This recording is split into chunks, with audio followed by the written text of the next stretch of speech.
You might be surprised to learn how the United States and Israel, in their quest for geopolitical advantages, have sometimes allied with perilous entities. These partnerships appeared advantageous in the short term, yet they often resulted in the unintended empowerment of radical factions. This essay will explore how such strategies, aimed at countering larger threats, inadvertently bolstered groups like Hamas and Al-Qaeda. We will uncover how short-term decisions can lead to perilous long-term outcomes. I bet you didn't know that the US once backed radical factions to counter the Soviet Union. During the Cold War, the US adopted a strategy of supporting any force opposing Soviet influence. This led to partnerships with groups that held radical ideologies. The US viewed these factions as a barrier against Soviet expansion. They often ignored their extremist beliefs. This tactic, while seemingly practical at the time, set the stage for future issues. It's surprising to learn that both Israel and the US played a role in supporting Hamas. During the 1970s and 80s, Israel viewed the Muslim Brotherhood in Gaza as a counterbalance to the secular nationalist PLO. Israel permitted and even promoted the expansion of Islamist groups. They assumed these groups would pose less of a threat compared to the PLO. The US, preoccupied with the Soviet threat, largely ignored these developments. You might be surprised by how this strategy backfired dramatically. Hamas, once a marginal group, rose to power and influence. They leveraged social services and religious outreach. They positioned themselves as a more genuine alternative to the PLO. This phenomenon, known as blowback, illustrates how short-term policies can lead to severe unintended consequences. One of the most significant examples of unintended consequences is the emergence of Al-Qaeda. During the 1980s, the US provided arms and funding to the Mujahideen in Afghanistan. This support was aimed at countering the Soviet invasion.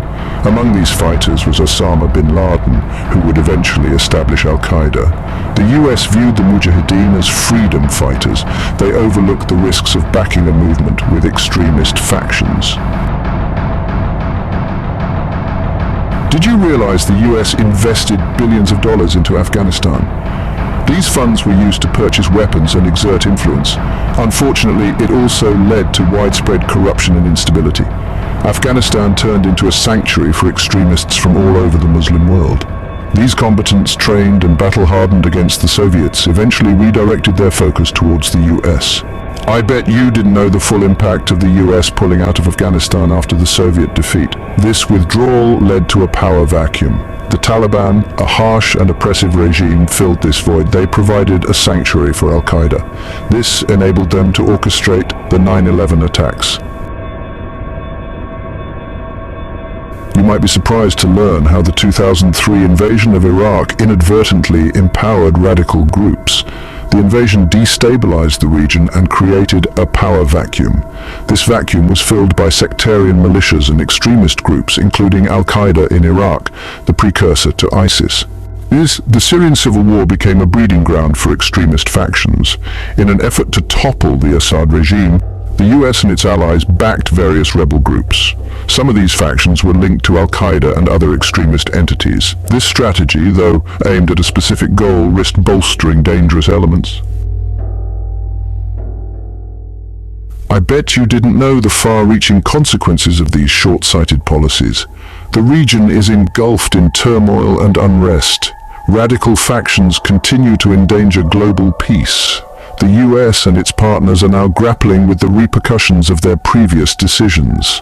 I bet you didn't know this, but if you're a policymaker or a concerned citizen,